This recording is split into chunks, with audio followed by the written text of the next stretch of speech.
Have you heard that Facebook challenges are all the rage this year and a great way to enroll multiple people into your products, your services, or your business opportunity all at the same time?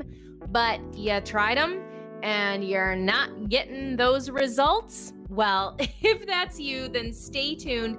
I am going to help you today avoid 5 major mistakes that people often make when they're first running Facebook challenges that are costing you sales.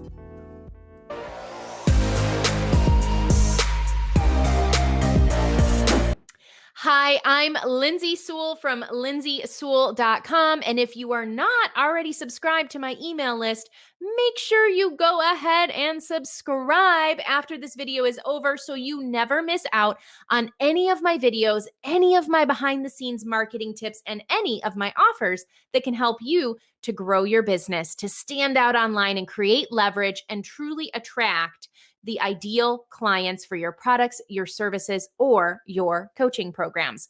And if you're new to this channel, hit the bell notification and subscribe. So today we're going to talk about one of my favorite ways to enroll lots of clients into your products or services all at the same time. And that is through something as simple as a Facebook challenge.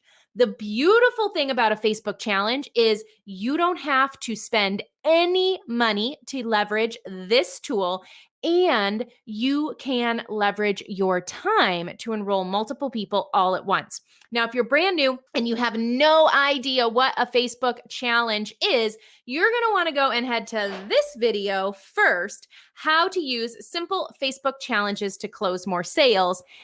And once you do that, you're going to want to check out this video if you don't already have a Facebook group on how to set up your new Facebook group, because you're going to need a Facebook group with your Facebook challenge.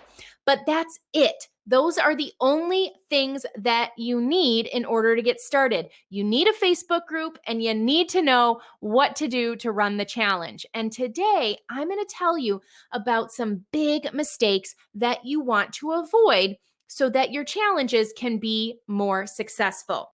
Number one, the biggest thing that I see that costs people sales and also has them running challenges that kind of fall flat and don't have a lot of attendees is that the messaging is too generic. Before you set up your Facebook challenge, you need to know 3 very important things. You need to know what it is that you want to sell them at the end of the challenge, what your offer is going to be.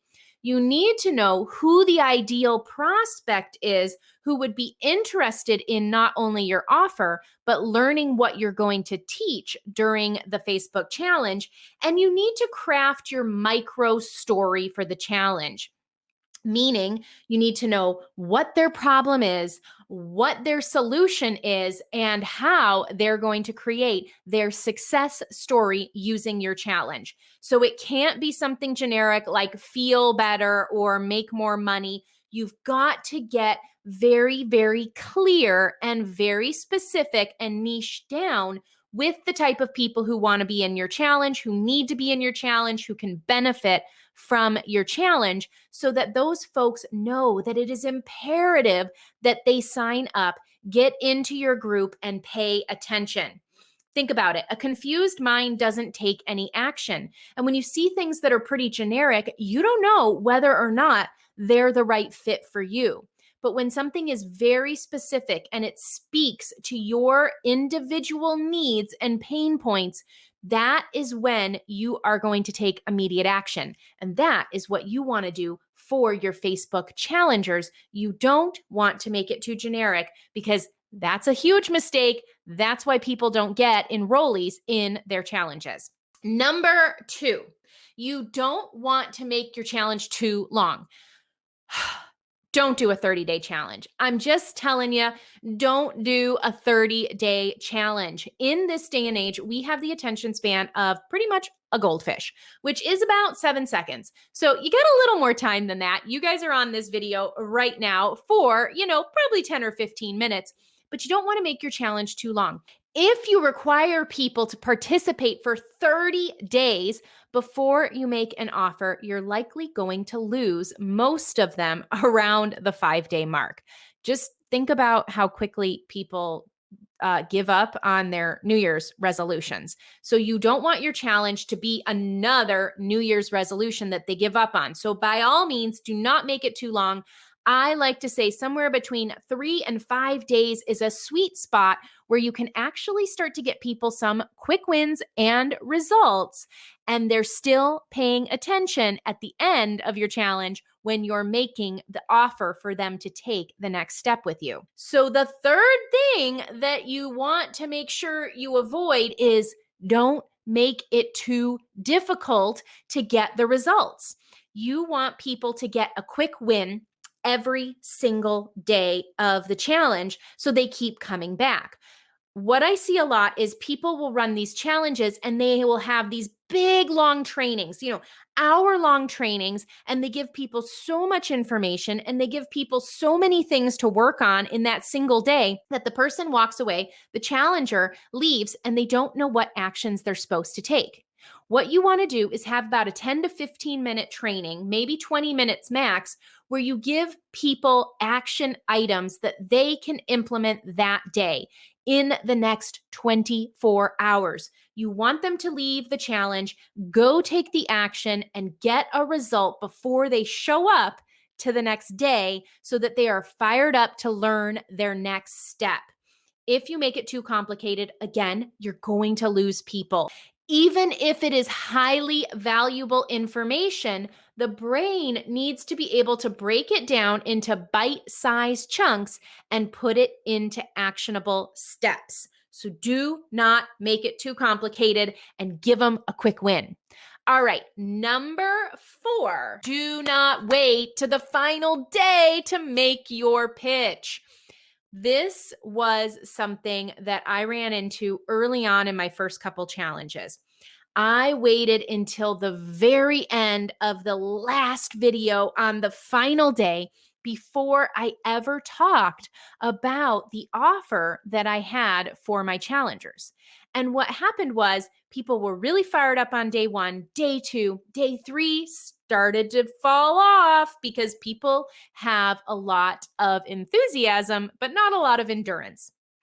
Then day 4, less people on. And by day 5, at the end of the video, I had so few people to put my offer in front of that it fell completely flat and I didn't convert sales.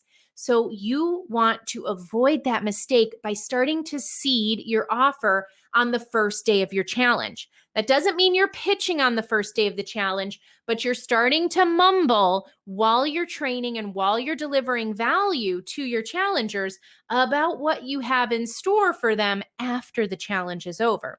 You're starting to subconsciously let them know that there is a way for them to continue working with you after the challenge is over. And you want to be doing that each and every single day of the challenge and using strategies to keep them engaged, keep them involved, and let them know that something is coming that they're going to want to hear about.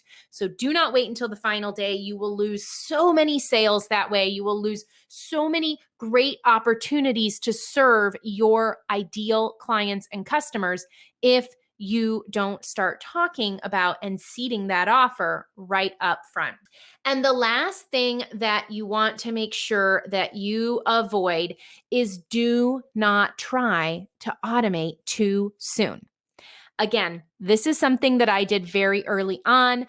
I created a beautiful challenge. I recorded all the videos because I was nervous and I was worried about doing it live that I might mess up what I had to say, that I might get somebody asking me a question if I was live that I didn't have an answer to. So I thought automation would allow me to avoid the uncomfortable nature of making sales in my business early on when I was still brand new.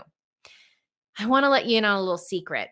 the only way that you'll really get good at sales is by doing it, is by making offers, is by enrolling people in your products and your services and your business opportunities and getting comfortable with having those sales conversations. If you try to automate too early on, you're not going to know what works for your audience, and you're likely going to reduce a lot of your sales.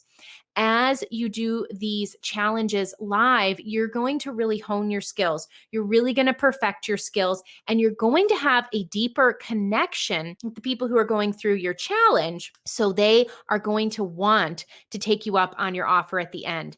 An automated challenge just doesn't have that same level of personal touch. It doesn't have that same intimacy. It doesn't have that same enthusiasm and excitement. So don't automate too soon. If you start to get to the point where you've got so many people that you can't serve them all, then by all means, create automated systems. But in the very beginning, you will make more sales if you do your challenges live and you stay highly engaged.